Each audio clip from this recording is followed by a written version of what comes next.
क्या आप एनिमे देखते हैं? अगर आप लोगों का जवाब हाँ है तो मेरा आपसे एक सवाल है कि आप कौन से जॉनरा के एनिमे देखते हैं। आप लोगों की फेवरेट एनिमे के बारे में पूछूं तो कोई जुजुत्सु काइसन बोलेगा, कोई चेंसो मैन, कोई डीमन स्लेयर, कोई अटैक ऑन टाइटन या फिर कोई एनिमे फ्रॉम बिग थ्री। और काफ़ी कम ही लोग ड्रैगन बॉल का नाम लेंगे। But I would like to tell you, आजकल के 90% से भी ज़्यादा शोनेन एनिमेज ड्रैगन बॉल से इंस्पायर है। Even big three animes are inspired from it. और ये मैं कोई हवा में नहीं बोल रहा, खुद एनिमे के क्रिएटर्स ने एक्सेप्ट किया है that their animes are inspired from Dragon Ball. Now, to explain why Dragon Ball is often called the father of all anime in more detail, we need to delve deeper into the legacy of Akira Toriyama and the profound influence Dragon Ball had on anime culture, the industry and storytelling. Dragon Ball ने सिर्फ Japan में ही anime की पहचान नहीं बनाई, it fundamentally changed how anime was viewed, consumed and created worldwide. Dragon Ball बनाने से पहले ही अकीरा टोरियामा एक सक्सेसफुल मांगा आर्टिस्ट थे. His early works like Dr. Slump were incredibly successful and established his reputation as a talented, humorous storyteller with a unique art style. जब 1984 में तोरियामा sir ने dragon ball पर काम करना शुरू किया, he combined elements of action, comedy and adventure in a way that hadn't been seen before in manga. Dragon Ball के success के पीछे तोरियामा सर के आर्ट स्टाइल का सबसे बड़ा हाथ था। हालांकि उनके बनाए गए कैरेक्टर डिजाइन्स सिंपल थे पर स्ट्राइकिंग और एक्सप्रेसिव भी थे।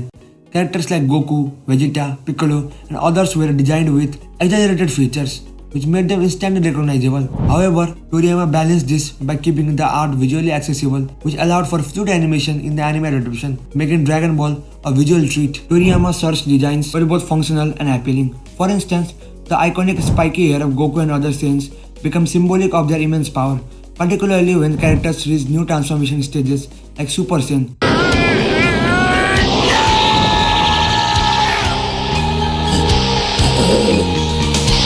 Super San, I think everyone have heard about this legend. ये कोई मामूली ट्रांसफॉर्मेशन नहीं था। इससे पहले किसी भी मांगा या एनिमे में इसी ट्रांसफॉर्मेशन नहीं दिखाई गई थी। इस ट्रांसफॉर्मेशन ने ही एनिमे वर्ल्ड में रिवोल्यूशनरी चेंज लाया था। The designs were visually distinctive and carried narrative weight. Goku's innocent look combined with his immense power became an archetype many anime characters followed. प्रियमा सर ने डायनेमिक एक्शन सीन्स को काफी अच्छी तरीके से एग्जीक्यूट किया है। It includes his layout of martial art moves, energy blasts and the fluidity of characters' motions set the stage for how future anime would handle high-intensity fight scenes. Choreographing battle sequences की तरफ उनका approach काफी unique था, specially जब characters fight से पहले चिल्ला के पावर अप करते हैं, तो show the scale of power they reached. और जब पहली बार गोकू सुपर सैयन 3 में ट्रांसफॉर्म हुआ था, that really gave me goosebumps. It was one hell of a transformation. और इन ट्रांसफॉर्मेशन से इंस्पायर होकर ही आजकल के एनिमे ट्रांसफॉर्मेशन बने हैं। हालांकि ड्रैगन बॉल एक मांगा के रूप में स्टार्ट हुआ था, its reach exploded once it was adapted into an anime in 1986. The anime was a huge success in Japan and quickly spread worldwide. उसके बाद इसने जापान और वेस्ट कंट्रीज के बीच एक ब्रिज की तरह काम किया। ड्रैगन बॉल से पहले एनिमे के पास लिमिटेड इंटरनेशनल प्रेजेंस ही था। सिर्फ गिने चुने शोज जैसे कि एस्ट्रो बॉय और स्पीड रेसर के पास कुछ रिकॉग्निशन थी, but anime wasn't a main stream outside Japan. It was Dragon Ball Z in the 1990s that introduced a new wave of anime to the West, particularly in the United States. Dragon Ball Z was heavily marketed in the US, airing on networks like Toonami, जिसने बच्चे और teenagers को target किया. Show का intense action, character driven story arcs and it's relatable themes जैसे कि friendship, rivalry या overcoming adversity resonated deeply with audiences. Dragon Ball के इंटरनेशनल सक्सेस के बाद बाकी सारे एनिमे को भी वर्ल्ड वाइड लॉन्च होने का मौका मिला, making anime a cultural phenomenon. As Dragon Ball became more popular in the West, it was localized with English dub and altered content to cater to the audience. हालांकि English adaptation को audience से काफी criticism झेलना पड़ा due to censorship, it still maintain the core aspects of the show. This spark the growth of an international fan base और काफी सारे लोग बाकी एनिमे को भी देखने लगे. Dragon Ball thus became a gateway for many people to the world of anime. Toriyama's source work on Dragon Ball was responsible for creating a broad, passionate and diverse global fandom. उन्होंने anime को niche genre से mainstream entertainment तक पहुंचा दिया, particularly in regions like North America, Europe and Latin America. People who grew up watching Dragon Ball in the 90s and early 2000s continue to be part of the anime culture today. Goku's trademark Saiyan transformations, particularly the Super Saiyan form, become emblematic of the anime. Dragon ball में काफी सारे interesting और variety के characters मिलेंगे, but among them the Prince of the sense Vegeta science the most. उससे ज्यादा बढ़िया character पूरे ड्रैगन बॉल सीरीज में नहीं मिलेगा. जब पहली बार वेजिटा को इंट्रोड्यूस किया गया था, वह selfish and evil character portrayed as the beast hungry for power. अगर मुझसे कोई पूछे कि कैरेक्टर डेवलपमेंट क्या है, तो मैं प्रिंस वेजिटा का नाम लूंगा. From thinking only about power to caring for others, he came a long way. पर इसका मतलब ये नहीं कि वेजिटा एक वीक कैरेक्टर है। Is one of the strongest character of the show. और गोकू और वेजिटा के बीच दोबारा बैटल हुआ तो आउटकम कुछ भी हो सकता है। एक एंजल्स की राह पर निकला है तो दूसरा गॉड ऑफ डिस्ट्रक्शन के कदमों पर चल रहा है। As the story progresses, their rivalry also rises and motivates them to become better than their past self. Their rivalry has become a central driving force of the series. These characters and their dynamics helped to shape the way modern anime heroes and antagonists interact. अब Goku और Vegeta के बारे में बात कर लिए तो one of the best antagonist of the whole anime world के बारे में कुछ बोलना तो बनता है। Hello, monkeys! In the vast uncharted expanse of the universe, there exists one named fear by all, Frieza. I mean Lord Frieza. A being of unparalleled power, born of the most ruthless of species, Frieza is the emperor of the universe, the supreme tyrant who commands the legions of soldiers to conquer planets for profit.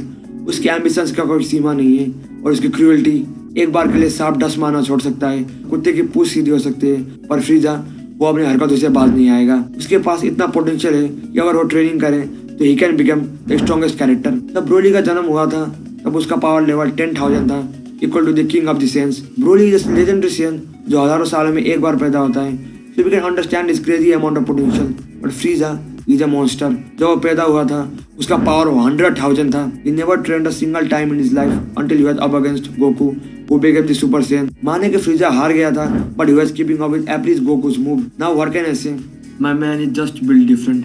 फ्रीजा is a being of terrifying intelligence and calculating cruelty, preferring to manipulate, intimidate, and destroy the enemies with cold precision rather than engage in simple violence.